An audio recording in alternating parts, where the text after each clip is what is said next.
Olá pessoal, nesse vídeo eu vou comentar para vocês comparando duas abordagens muito semelhantes para o ensino por projetos, que eu venho empregando nos meus cursos de CTSA nos últimos anos.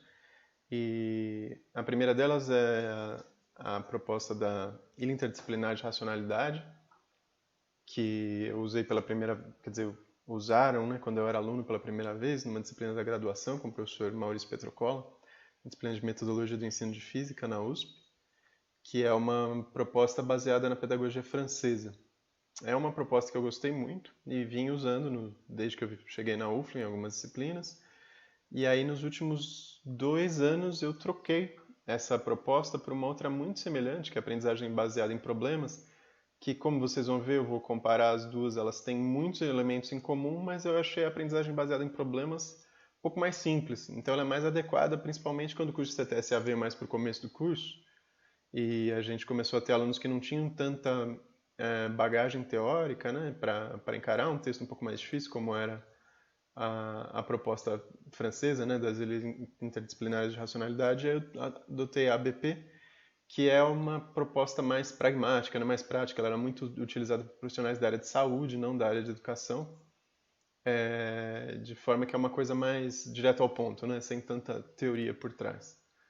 Mas como vocês são professores, né, eu achei legal comparar as duas para a gente tirar os pontos positivos de ambas, né? Já que a gente no curso de CTSA desse semestre leu o texto da BP, que essa é a lista, né, que vocês já conhecem, as 7 etapas: identificar o problema, definir, fazer um brainstorm, detalhar as explicações, propor temas de aprendizagem autodirigida e depois busca de informações, estudo individual e no fim uma avaliação.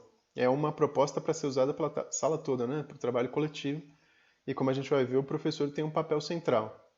Então deixa eu mostrar como que seriam as etapas semelhantes nessa proposta francesa, né, das ilhas interdisciplinares de racionalidade, que foram propostas por um pesquisador chamado Gerard Fourré. A etapa 1 é o clichê, é equivalente à ideia de problematização inicial, né, da pedagogia freiriana, que consiste em você começar abordando com base no senso comum, no seu conhecimento prévio, o que já se conhece da situação problema. Então, no nosso caso lá da física da casa, ou do como viver bem em Lavras, o projeto que a gente está fazendo essa semana, seria o que a gente fez na primeira semana, né? A gente perguntar livremente para as pessoas quais são os problemas das vidas das pessoas e começar conversando. Quais desses problemas a gente pode resolver envolvendo moradia e sustentabilidade sem nenhuma teoria por trás, com base nos nossos conhecimentos prévios. No caso da disciplina do professor Maurício, a primeira vez que a gente usou essa proposta, ele propôs como problema a poluição do ar na cidade de São Paulo. E aí os alunos vieram com temas interessantes, como, né, os carros que causam esses problemas, as possibilidades de energias alternativas a fontes de combustível alternativas à gasolina para gerar menos poluição, como carro hidrogênio, carro elétrico, discutir álcool, diferentes tipos de combustíveis. Aí a etapa 2 é um panorama mais ampliado, em que o professor começa a discutir, debater o que foi levantado no clichê e começa a levantar contradições, problemas ou mesmo sugestões, com base na experiência dele, de como a discussão pode ser melhor encaminhada.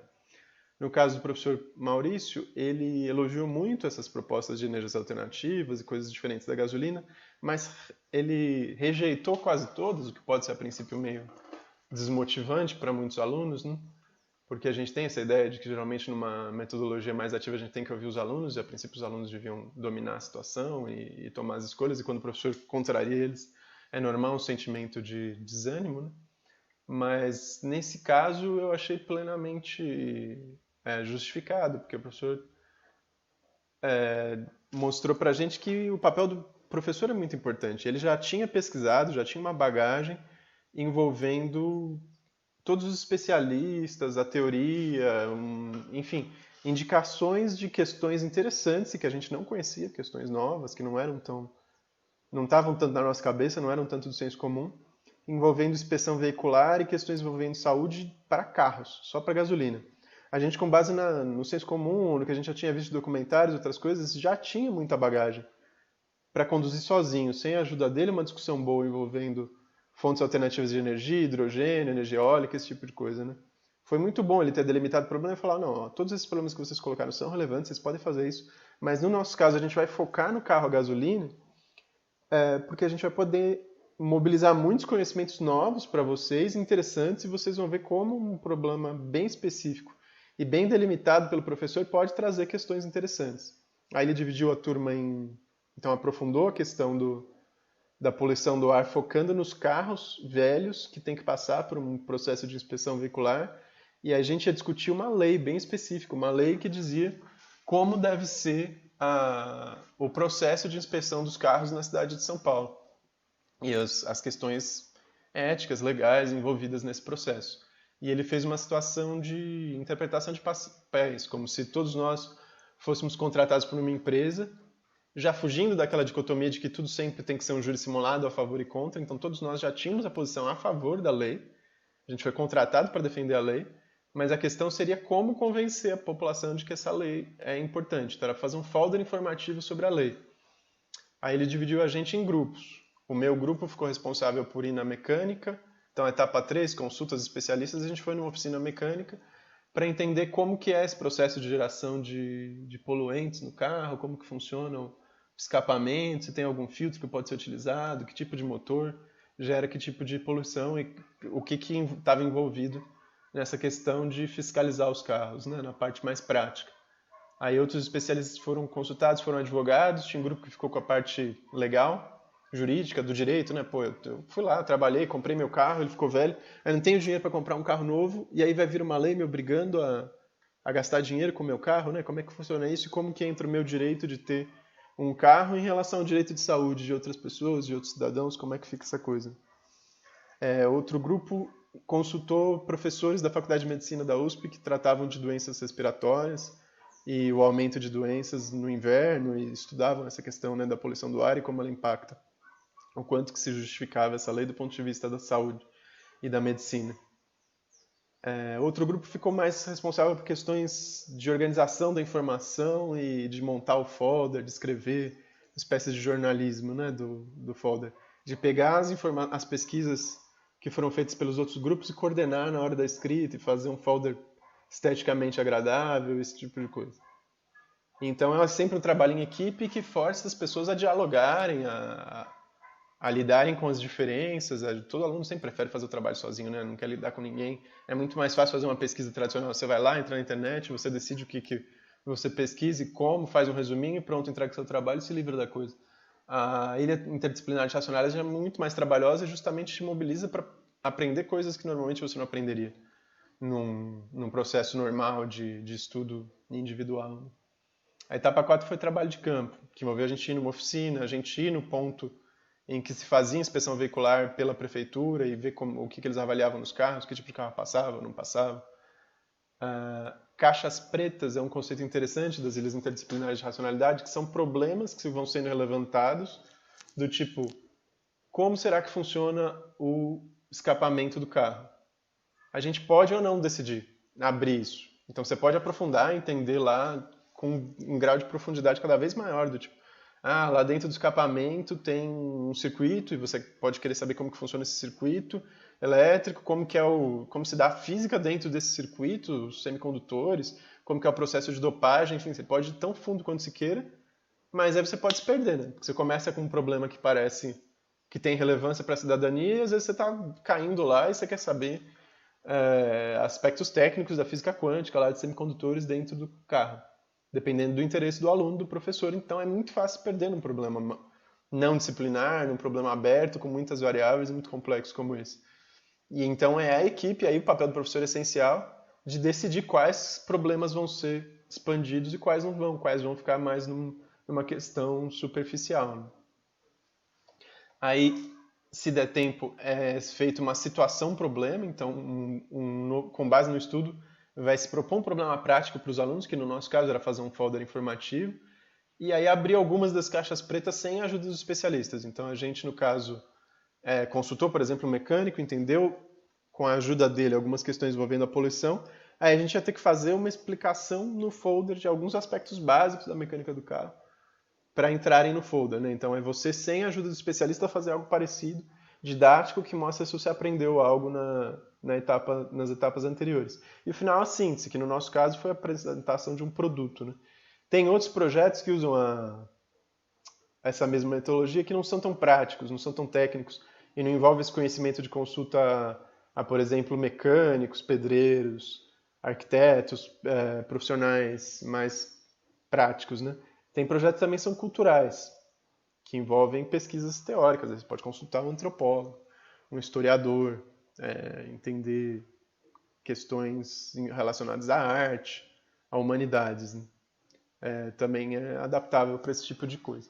Então, como a gente vê, é muito parecido com a ABP, né? Você começa identificando o problema, define, tem um brainstorming, negocia como cada um vai fazer o que durante a equipe, propõe temas para serem trabalhados e depois tem que, de alguma forma, sintetizar essa informação. E aí eu dei o exemplo que a gente fez na disciplina que envolvia fazer um folder de poluição de carro. Tem vários outros exemplos, eu vou dar por escrito, né? Tem um projeto do mesmo professor, Maurício Petrocola, que ele fez para a Secretaria de Educação de São Paulo, que é um projeto envolvendo água e quantidade de água que se gasta, né, na escola, uso racional da água. Tem um outro projeto feito na pós-graduação da Federal de Santa Catarina, do mesmo professor, que envolve um banho saudável, como que você regula a temperatura, envolve termologia, né, água quente, água fria, um projeto bem simples, mas bem interessante. Envolve também questões culturais, históricas, o que é considerado um banho saudável, o que é saúde, né? Como preparar um bom banho. E o professor Antônio Marcelo orientou um TCC da Maria Emília, que foi me orientando de mestrado depois com outro tema, orientou uma proposta que também usou a proposta de ilha de racionalidade interdisciplinar para estudar a vida na Terra, a vida no espaço, né, onde pode ter vida, que condições de temperatura a Terra tem que ter, de termodinâmicas, para o florescimento da vida. Então, para quem quiser entender mais de outros exemplos aí envolvendo essas estratégias, podem consultar. No nosso caso, a gente vai seguir usando a ABP, né, mas sabendo que a gente pode se inspirar em alguns aspectos das ilhas interdisciplinares de racionalidade nesses outros exemplos também. Em especial, eu gosto da ilha interdisciplinar de racionalidade, nessas etapas 2 e 3, ela é um pouquinho mais detalhada, porque na hora de consultar os especialistas, ela deixa claro o caráter controverso, as tensões envolvidas. Então, sempre que você tem um problema do tipo como viver bem em Lavras, e alguém diz uma coisa e outro especialista diz outra, o Fourier estimula que a gente pense na contradição e pense nos interesses que estão por trás. Não, se alguém diz para mim que viver bem em Lavras é viver numa região comercialmente rica, que tem shopping centers, que tem acesso à diversão, em que as pessoas podem andar de carro, consumir bem, ter uma vida feliz, comprar bastante, quais são os interesses que estão por trás? Que tipo de vida, que tipo de cidadãos quer formar? E enquanto que a gente vai ver que a gente vai caminhar para um caminho bem diferente desse ideal de felicidade na disciplina, né? Com base nas leituras e com interesses distintos, né? Problematizando os interesses do sistema capitalista padrão que vende para a gente esse ideal de que uma boa vida, uma boa casa, viver bem é viver num condomínio de luxo, isolado, com casas cercadas, com arame farpado, em que se investe muito em segurança, isoladas, em que as pessoas andam de carro, que o lixo é descentralizado, né, e precisa de um caminhão de lixo para levar isso para um aterro sanitário. Enfim, todos os problemas sociais e ambientais decorrentes desse modelo capitalista de moradia e que pode ser um modelo diferente. É um modelo que a gente está acostumado, mas a gente pode viver bem e diferente em Lavras, problematizando as tensões e os interesses envolvidos nesse tipo de visão. Bom, pessoal, é isso. Bons estudos nessa semana e até a próxima semana. Vamos conversando aí lá no grupo do WhatsApp.